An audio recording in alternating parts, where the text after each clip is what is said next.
আমরা সমস্ত মানুষেরা এক বাক্যে বিনা প্রশ্নে বিনা শর্তে বলেছিলাম কলু বালা, হ্যাঁ আপনি অবশ্যই আমাদের রব। এরপরে আল্লাহ পাক মায়ের পেটে দিলেন। মায়ের পেটে পিতা এবং মাতার দুইজনের মাধ্যমে মায়ের পেটে আসলাম। 10 মাস 10 দিন সেখানে অবস্থান করলাম। এরপরে আল্লাহ সুম্মা নুখরিজুকুম তিফলা, বাচ্চার আকারে মায়ের পেট থেকে দুনিয়ার জগৎ 3 নাম্বার জগতে আনলেন। এখান থেকে আল্লাহ পাক হায়াতের জিন্দেগি যেদিন শেষ হয়ে যাবে, হায়াতের জিন্দেগি যেদিন শেষ হয়ে যাবে, আজরাইলের মাধ্যমে জান কবজ করে আমাদেরকে কবরে রেখে দেওয়া হবে। কবরের জিন্দেগিতে আল্লাহ পাক আবার সেই প্রশ্ন করবেন, মান রব্বুকা, তোমার রব কে? আল্লাহ সে প্রথম জগতেই তো ওয়াদা নিয়েছেন, আলাস্তুবি রব্বুকুম, আমি কি তোমাদের রব নই? কবরের জিন্দেগিতে আল্লাহ সেই প্রশ্ন করবেন, মান রব্বুকা, তোমার রব কে? প্রিয় ভাইয়েরা আমার, রূহের জগতে জবাব ঠিকই দিতে পেরেছিলাম, কিন্তু দুনিয়ায় আসার পরে পাপ করার কারণে, অপরাধ করার কারণে, জীবনকে নষ্ট করার কারণে, রবের রাস্তায় পরিচালিত না হয়ে, রবের আইন না মেনে, মানুষের তৈরি করা আইন মেনে জীবন পরিচালনা করেছি, অপরাধ করেছি, গুনাহ করেছি, পাপ করে নিজেদের জীবনকে বরবাদ করে ফেলেছি। এই অবস্থায় যখন আল্লাহ আবারও আমাদেরকে কবরে রাখা হবে, আল্লাহ আবারও প্রশ্ন করবেন, মান রব্বুকা, তোমার রবকে? দুনিয়ার জীবনে যারা রূহের জগতের ওয়াদা অনুযায়ী আল্লাহকে রব মানার পরে দুনিয়ায় যারা আল্লাহকে রব মানতে পেরেছে, আল্লাহকে আইনদাতা মানতে পেরেছে, আল্লাহকে বিধানদাতা মানতে পেরেছে, সমস্ত মতবাদকে পিছনে ফেলে দিয়া একমাত্র আল্লাহ তাআলার আইনকে মেনে জীবন পরিচালিত করেছে, আল্লাহ রব্বুল আলামিন তাদেরকেই কবরের জিন্দেগিতে রবের প্রশ্নের জবাব সঠিকভাবে দেওয়ার সুযোগ করে দিবে। 3টা প্রশ্ন। আমার পূর্বে আলোচক সম্মানিত 2 মুফাসসিরিনে কেরাম আলেম বলে গিয়েছেন, 3টা প্রশ্ন। মান রব্বুকা, কে তোমার রব? যেই রবের স্বীকৃতি দিয়ে এসেছি প্রথম জগতে, সেই প্রশ্ন আল্লাহ কবরে আবার করবেন, কে তোমার রব? আমরা শুধু মনে করছি রব মানে রিজিক দাতা, রব মানে প্রতিপালনকারী, রব মানে আমার আপনার জীবনকে বেড়ে ওঠার জন্য দেখভালকারী, কিন্তু আসলে রব শব্দের অর্থ এতটুকুতে সীমাবদ্ধ না। আল্লাহ রাব্বুল আলামিন রবের সংজ্ঞা দিয়েছেন। সূরা ফাতিহার শুরুতে আমরা বলি আলহামদুলিল্লাহি রাব্বিল আলামিন, পারি না আমরা? প্রাণ খুলে বলি আলহামদুলিল্লাহি রাব্বিল আলামিন।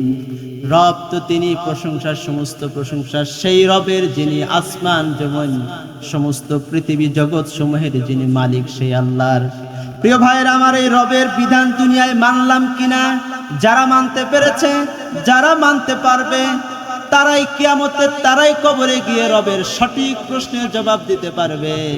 আর যারা দুনিয়ায় রবকে মানবে না, আল্লাহকে আইনদাতা মানবে না, আল্লাহকে বিধানদাতা মানবে না, বিশ্বাস করেন দুনিয়ায় যত বড় মুমিন হোক না কেন, আল্লাহর আইন যদি না মানে ব্যক্তি জীবনে, আল্লাহর আইন যদি না মানে পারিবারিক জীবনে, আল্লাহর আইন যদি না মানে সামাজিক জীবনে, আল্লাহর আইন যদি না মানে রাষ্ট্রীয় জীবনে, অর্থনৈতিক, সামাজিক সকল ক্ষেত্রে জীবনের সকল সেক্টরের স্তরে যদি আল্লাহকে রব হিসাবে স্বীকার না করা হয়, বিশ্বাস করেন যতই মুখস্থ করেন, কবরের জিন্দেগিতে রবের পরিচয় দেওয়া আমার আপনার পক্ষে কখনো সম্ভব হবে না। ঠিক না? প্রিয় ভাইরা আমার, আজকে আমরা দেখব আপনার সেই রূহের জগতে আল্লাহকে রব স্বীকার করেছি, দুনিয়ায় জগতে স্বীকার করি না কেমনে? আমরা সূরা ফাতিহায় পড়ি আলহামদুলিল্লাহি রাব্বিল আলামিন, আল্লাহ তুমি আমাদের একমাত্র প্রতিপালনকারী, কিন্তু দুনিয়ার জীবনে আমরা সেই আল্লাহকে রব হিসেবে মানি না। পবিত্র কুরআনুল কারীমে 6666 মতান্তরে 6236টি আয়াত রয়েছে। তার ভিতরে হালাল হারাম 500-র মতো বিধান, বিভিন্ন উদাহরণ দেওয়া হয়েছে। আল্লাহ তাআলা বিভিন্ন উদাহরণ দিয়েছেন, সব মিলায় পবিত্র কুরআনুল কারীমের 6236টি আয়াত বা 6666টি আয়াত। আজকে সমাজে অন্যায় আছে, আছে না?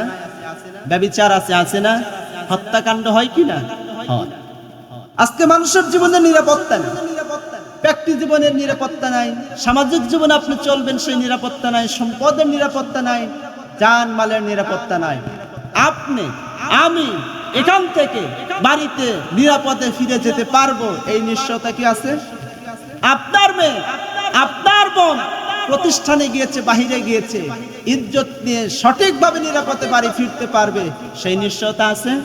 সেই নিশ্চয়তা আজকে নাই। কেননা ওই যে আলাস্তু বিরাব্বিকুম, আল্লাহ তুমি আমার রব, দুনিয়ায় সেই রবের আইন না মানার কারণেই পৃথিবীতে এত বিশৃঙ্খলা, ঠিক না? প্রিয় ভাইয়ের আমার, খুব ভালো করে বোঝেন, আল্লাহ রাব্বুল আলামিন দুনিয়া পরিচালনার জন্য, মানুষকে আল্লাহর পথে আহ্বান করার জন্য এবং পরিচালিত করার জন্য দিয়েছেন দুইটা জিনিস। এক নাম্বার নবী, আর একটা হলো আসমানি কিতাব। আল্লাহ যদি শুধু আসমানি কিতাব দিয়ে নবী না দিতেন তাহলে মাঝি বিহীন নৌকার মতো হতো। আর যদি শুধুমাত্র নবী দিতেন, আসমানি কিতাব না দিতেন, তাহলে মানুষেরা নবীকে আল্লাহ মনে করত। এই জন্য আল্লাহ নবী দিয়েছেন, পাশাপাশি কিতাব দিয়েছেন।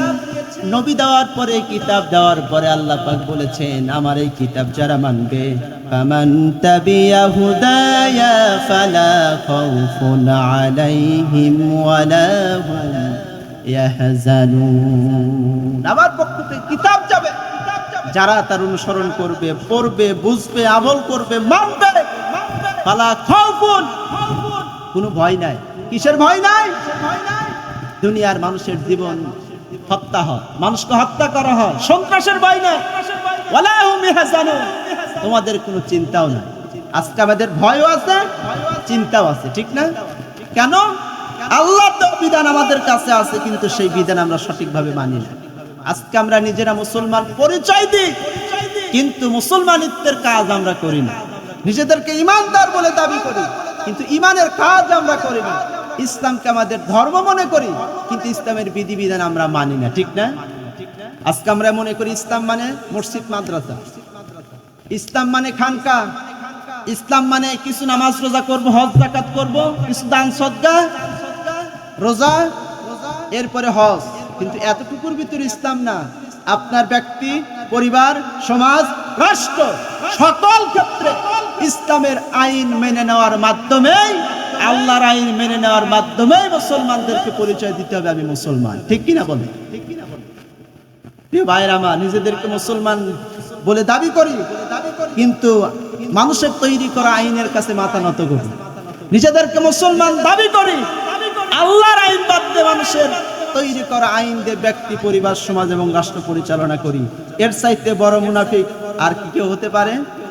প্রিয় ভাইয়েরা আমার, ইসলাম পূর্ণাঙ্গ জীবন বিধান। Islam is the complete code of human life.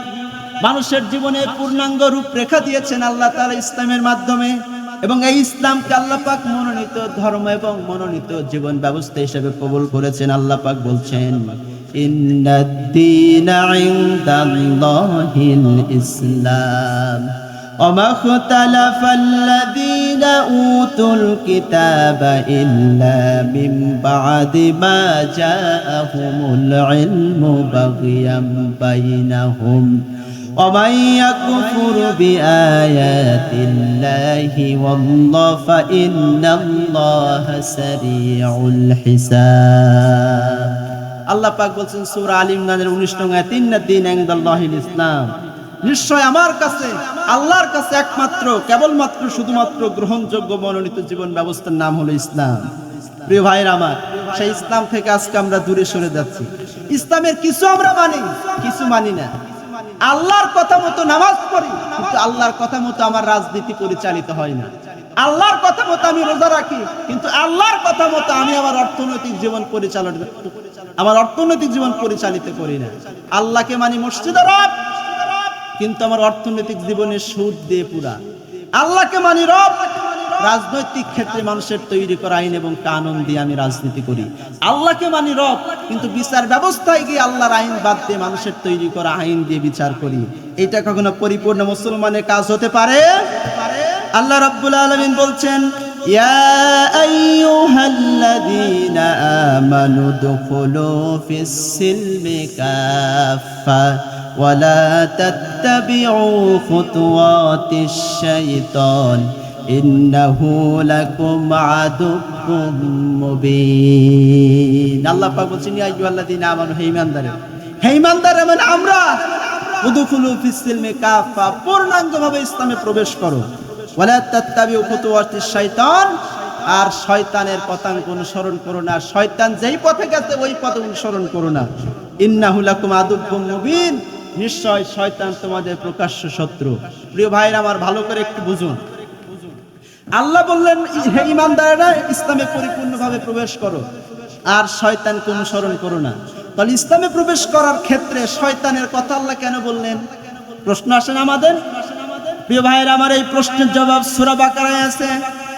আল্লাহ পাক যখন আদমকে সৃষ্টি করলেন, আদম সৃষ্টি করার পূর্বে শয়তান আল্লাহর এত বেশি ইবাদত করেছিল, ফেরেশতাদের সাথে থাকার সুযোগ পেয়েছিল, ফেরেশতাদের মর্যাদা পেয়েছিল।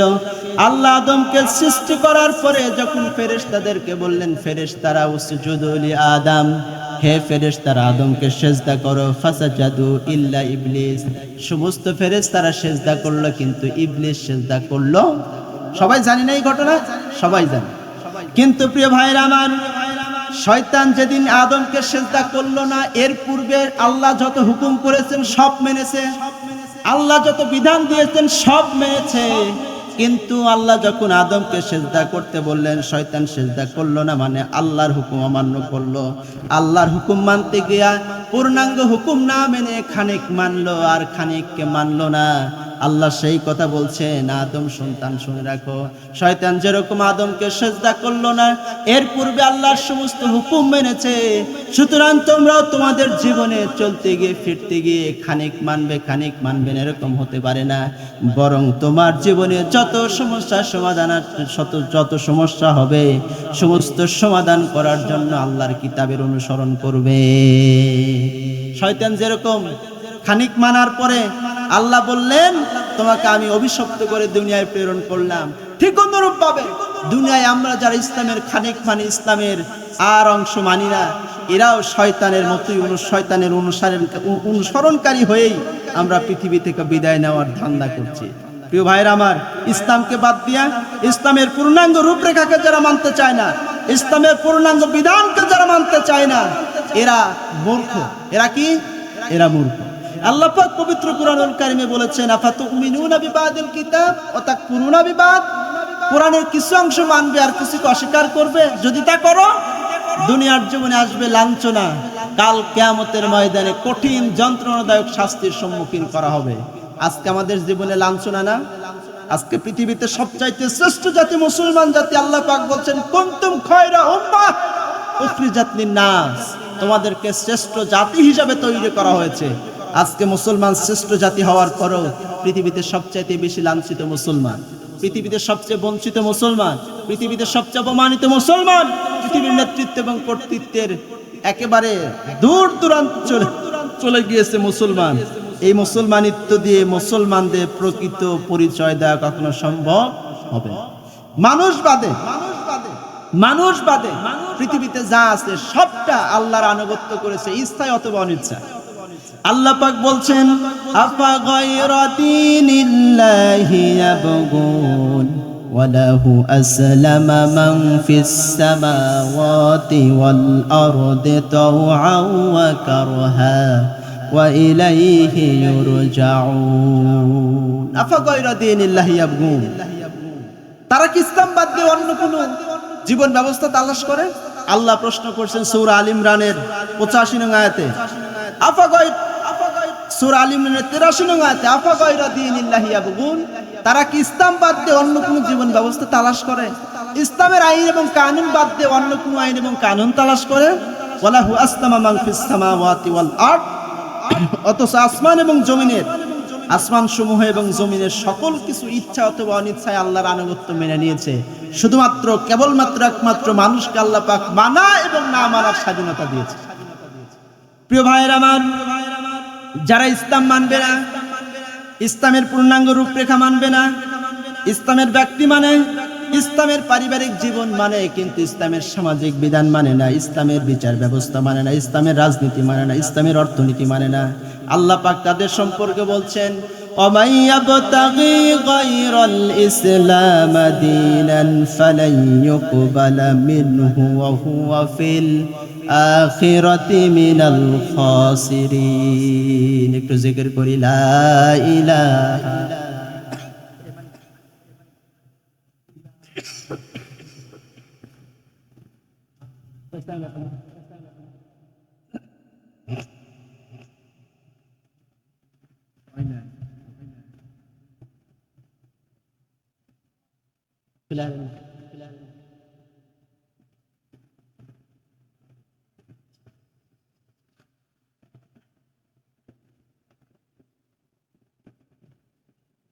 লা ইলাহা ইল্লাল্লাহু মুহাম্মাদুর রাসূলুল্লাহ সাল্লাল্লাহু আল্লাহ পাক বলছেন সূরা আল ইমরানের 85 নং আয়াতে ওমাই ইয়াবতাগি গায়রাল ইসলাম দীনা ফালা ইয়াকবালা মিনহু ওয়া হুয়া ফিল আখিরাতি মিনাল খাসিরিন। যদি কোনো ব্যক্তি দুনিয়ায় ইসলাম বাদ দিয়ে অন্য কোনো জীবন ব্যবস্থা তালাশ করে, ইসলাম বাদ দিয়ে অন্য কোনো আইন এবং কানুন মানে, ফালা ইয়াকবালা মিনহু ওয়া হুয়া ফিল আখিরাতি মিনাল খাসিরিন, তাহলে তার কাছ থেকে সেটি কবুল করা হবে না এবং সে কিয়ামতের দিন ক্ষতিগ্রস্তের অন্তর্ভুক্ত হবে। প্রিয় ভাইরা, আমাদের ভিতরে একটি ভুল ধারণা আছে যে আমরা মনে করি মুহাম্মদ সাল্লাল্লাহু আলাইহি সাল্লামের মাধ্যমে হয়তো ইসলামের সূচনা হয়েছে, অন্যান্য নবীরা হয়তো অন্যান্য ধর্ম পালন করেছেন, অন্যান্য ধর্ম প্রচার করেছেন, বা অন্যান্য নবীরা অন্য ধর্মের প্রচারক ছিলেন, এরকমটা আমরা মনে করি না। এটা সম্পূর্ণ ভুল একটি ধারণা। আল্লাহ তাআলা আদম আলাইহিস সালামকে যেই দিন দিয়েছিলেন সেইটাই মুহাম্মদ সাল্লাল্লাহু আলাইহি সাল্লামকে দিয়েছে। তার মানে হলো মুহাম্মদ সাল্লাল্লাহু আলাইহি সাল্লামের ধর্ম আর আদম আলাইহিস সালাম থেকে ঈসা আলাইহিস সালাম পর্যন্ত পৃথিবীতে প্রেরিত হওয়া সকল নবী রাসূলের ধর্ম এক ধর্ম। অর্থাৎ আদম আলাইহিস সালাম থেকে মুহাম্মদ সাল্লাল্লাহু আলাইহি সাল্লাম পর্যন্ত প্রত্যেক নবী রাসূল এবং তাদের উম্মতের জীবন ব্যবস্থা বা ধর্মের নাম ছিল ইসলাম। এটা মানতে হবে। এইটাই ইসলামের ধারণা, এইটাই ইসলামের বিশ্বাস। আদম আলাইহিস সালাম থেকে আল্লাহ পাক ইসলামের যে প্রচার শুরু করেছিলেন, মুহাম্মদ সাল্লাল্লাহু আলাইহি সাল্লামের মাধ্যমে ইসলামকে আল্লাহ পাক পূর্ণতার রূপ দিয়েছে, পূর্ণতার রূপ দিয়েছে। আল্লাহ পাক বলছেন আল-ইয়াউমা আকমালতু লাকুম দীনাকুম ওয়া আতমামতু আলাইকুম নি'মাতি ওয়া রাদিতু লাকুমুল ইসলাম দীনা। আল্লাহ পাক বলছেন আল-ইয়াউমা আকমালতু লাকুম, আমি তোমাদের জন্য আজকে দিনকে পূর্ণাঙ্গ করে দিলাম, ওয়া আতমামতু আলাইকুম নি'মাতি, আর আমার নিয়ামত তোমাদের জন্য পূর্ণ করে দিলাম, ওয়া রাদিতু লাকুমুল ইসলাম দীনা, আর আমি তোমাদের জন্য দ্বীনকে ইসলামকে কবুল করে নিলাম। আমার প্রিয় ভাইরা, এই আয়াত সূরা মায়েদার 3 নং আয়াত নাজিল হওয়ার প্রেক্ষাপট হলো আল্লাহর নবী জনাবে মুহাম্মদ রাসূলুল্লাহ সাল্লাল্লাহু আলাইহি ওয়াসাল্লাম দশম হিজরিতে বিদায় হজে যখন গিয়েছেন, বিদায় হজে গিয়ে আল্লাহর নবী আরাফাতের ময়দানে ভাষণ দিচ্ছেন। পাহাড়ের উপরে দাঁড়ায়া নবীজির সামনে হাজার হাজার সাহাবী উপস্থিত। মুফাসসিরিন ইকরাম এবং ইতিহাসবিদরা বলছেন প্রায় লক্ষাধিক সাহাবী, সোয়া লক্ষ সাহাবী রাসূলুল্লাহর সামনে উপস্থিত। আল্লাহর নবী অনেকগুলো কথা বললেন। ভাষণে অনেকগুলো বিষয় বলার পরে এরপর আল্লাহ রাসূল অনেকগুলো বিষয় বললেন। সর্বশেষ বললেন, আমার সাহাবীরা, আমি তোমাদের জন্য 2টা জিনিস রেখে যাচ্ছি, যদি 2টা জিনিস শক্তভাবে আঁকড়ে ধরতে পারো তাহলে কখনো পথ হারা হবে না, কখনো বিপদগামী হবে না। একটা হলো আল্লাহ নাজিল করা কোরআন, আর একটা হলো আমি রাসূলের সুন্নাহ। এরপরে আল্লাহ পাক আয়াত নাজিল করলেন আল-ইয়াউমা আকমালতু লাকুম দীনাকুম ওয়া আতমামতু আলাইকুম নি'মাতি ওয়া রাদিতু লাকুমুল ইসলাম দীনা। আজকে আমি তোমাদের জন্য দিন পূর্ণ করলাম, তোমাদের জন্য আমার নিয়ামতকে পরিপূর্ণ করলাম, ইসলামকে তোমাদের জীবন ব্যবস্থা হিসেবে কবুল করলাম। এই আয়াত যখন নাজিল হয়ে গেল, সমস্ত সাহাবায়ে কেরাম আনন্দে একেবারে আনন্দিত হয়ে গেল, উৎফুল্ল হয়ে গেল। কিন্তু হযরত আবু বকর রাদিয়াল্লাহু তাআলা আনহু এই আয়াত শোনা মাত্র কান্না শুরু করে দিলেন। লোকেরা প্রশ্ন করল, আবু বকর কাঁদছেন কেন? আল্লাহ তো খুশির সংবাদ দিয়েছেন, ইসলামকে আল্লাহ কবুল করেছেন, দ্বীনকে পূর্ণ করেছেন, নিয়ামত পূর্ণ করে দিয়েছেন, এখানে খুশির সংবাদ কাদার কি হলো? হযরত আবু বকর বুঝতে পেরেছেন আল্লাহ আদম আলাইহিস সালামের মাধ্যমে যে দ্বীনের সূচনা করেছেন, ইসলামের সূচনা করেছেন, মুহাম্মদ সাল্লাল্লাহু আলাইহি সাল্লামের মাধ্যমে তা পূর্ণাঙ্গ করে দিলেন। তার মানে হলো পৃথিবীতে নবী যখন আগমন করেছিলেন, যে উদ্দেশ্য ছিল আল্লাহর দ্বীনকে বিজয় করে দেওয়া, উদ্দেশ্য ছিল আল্লাহর দ্বীনকে বাস্তবায়ন করে দেওয়া, উদ্দেশ্য ছিল আল্লাহর দিনকে পূর্ণাঙ্গ রাসূলুল্লাহর মাধ্যমে আল্লাহ করে দিবেন। হযরত আবু বকর বুঝলেন সাহাবীরা, আল্লাহ যখন আয়াত নাজিল করেছেন তার মানে হলো আল্লাহর নবী দুনিয়ায় থাকার সময় শেষ হয়ে গিয়েছে, নবীজির ইন্তেকালও তিনি করতে হয়ে গেছে। এর ১.৫ থেকে ২ বছর পরে আল্লাহ নবীজি ইন্তেকাল করলেন। আমার প্রিয় ভাইরা, ইসলামকে মানতে হবে পূর্ণাঙ্গ রূপে, আংশিক নয়, পূর্ণাঙ্গ রূপে মানতে হবে। ইসলামের কিছু মানলাম কিছু মানলাম না, এইটা কখনো হতে পারে না। মানুষকে আল্লাহ সৃষ্টি করেছেন তার একমাত্র কেবলমাত্র শুধুমাত্র তার ইবাদত করবে পূর্ণাঙ্গভাবে। ওমা খালাকাতুল জিন্না ওয়াল ইনসা ইল্লা লিয়াবুদুন। আমি মানুষ এবং জিনকে প্রেরণ করেছি উদ্দেশ্য হলো আমার ইবাদত করবে। আজকে সেই ইবাদত আমরা করি? আজকে ফজরের নামাজ কয়জন আদায় করেছি? যদি চিন্তা ভাবনা করি তাহলে আমরা কতটুকু মুসলমান, কয় নাম্বারের মুসলমান চিন্তা ভাবনা করতে পারবো না? ঈশার নামাজ কয়জন পড়ছি এইটাও যদি চিন্তা ভাবনা করি নিজেদের ধ্বংস ছাড়া লাভ হয় না, ঠিক না? প্রিয় ভাইরা আমার, আমরা মুসলমান খুব শাস্তে রাজি। ওই যে অনেকে বলে যে নামাজ না পড়ি ইমান ঠিক আছে, নামাজ না পড়ি মুসলমান আমরা। এই জাতীয় মুসলমান আমরা হয়েছি, ঠিক না? প্রিয় ভাইরা আমার, মুসলমান যেই ব্যক্তি হবে তার সর্বপ্রথম গুণ হলো আল্লাহকে স্বীকার করে নেবে, আল্লাহকে রব হিসেবে মানবে, আল্লাহর বরত্ব, আল্লাহর শ্রেষ্ঠত্ব, সর্বোত্তম ঘোষণা করবে। আজকে আমরা নামাজে আল্লাহকে সর্বোত্তম মানি, সর্বশ্রেষ্ঠ মানি, আল্লাহু আকবার বলে নামাজ শুরু করি, কিন্তু রাজনৈতিক ময়দানে আল্লাহু আকবার স্লোগানকে জঙ্গিবাদের স্লোগান বলি, ঠিক না? ঠিক কি না?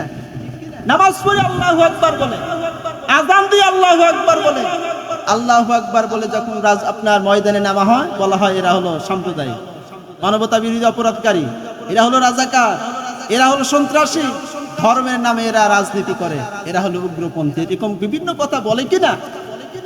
আপনি যেদিন জন্ম নিয়েছেন, জন্মের পরে আপনার কানে শোনানো হয়েছে আল্লাহু আকবার, ঠিক না? সারা জীবন নামাজ পড়েছেন আল্লাহু আকবার বলে। যেদিন ইন্তেকাল করার পরে আপনাকে যখন জানাজা করবে কবরে দেওয়ার পূর্বে, তখন শেষ শব্দ কি?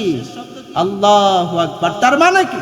তার মানে হলো আপনার জন্ম থেকে মৃত্যু পর্যন্ত গোটা জীবন ঘোষণা করতে হবে আল্লাহ বড়, আল্লাহ মহান, আল্লাহ শ্রেষ্ঠ। শুধু মসজিদে আল্লাহু আকবার বললাম, ময়দানে বলবো না, ওই মুসলমানের 4 পয়সার দাম। প্রিয় ভাইয়েরা আমার, আল্লাহ যে দিনকে দিয়েছেন এই দিন ইসলামকে বাস্তবায়ন করতে হবে। ব্যক্তি জীবন, পারিবারিক জীবন, সামাজিক জীবন, রাজনৈতিক জীবন, সকল ক্ষেত্রে ইসলামকে মানতে হবে। আল্লাহ পাক বলছেন রাষ্ট্রীয়ভাবে ইসলামকে প্রতিষ্ঠিত করো। আল্লাহ পাক বলছেন শারা'a লাকুম মিনাদ-দীনি মা ওয়াসসা বিহি নূহা ওয়াল্লাযী আওহায়না ইলাইকা ওয়া মা ওয়াসাইনা বিহি ইব্রাহিমা ওয়া মূসা وعيسى أن أقيموا الدين ولا تتفرقوا فيه شرع لكم من الدين আমি দিনকে তোমাদের জন্য নির্ধারণ করে দিয়েছি। মা ওয়াসা বিহি নূহা, যেই নির্দেশ দিয়েছিলাম নূহকে, ওয়াল্লাযী আওহায়না ইলাইকা ওয়া মা ওয়াসাইনা বিহি ইব্রাহিমা ওয়া মূসা ওয়া ঈসা আন আকিমুদ দীন ওয়া লা তাতাফাররাকু। আল্লাহ বলছেন যে আমি দিনকে প্রতিষ্ঠা করার নির্দেশ তোমাদের দিয়েছি, তোমাদের উপর আবশ্যক করছি দিনকে প্রতিষ্ঠিত করো। কেমনে প্রতিষ্ঠিত করবা? যেই দিন প্রতিষ্ঠা করার নির্দেশ দিয়েছিলাম শুধু তোমাদের না, নূহকে দিয়েছি, ইব্রাহিমকে দিয়েছি, মূসাকে দিয়েছি, ঈসাকে দিয়েছি। এরপর আল্লাহ পাক বলছেন ওয়ালা তাতাফাররাকু, এই দিন প্রতিষ্ঠা করতে গিয়ে, দিন বাস্তবায়ন করতে গিয়ে কখনো মত পার্থক্য করো না।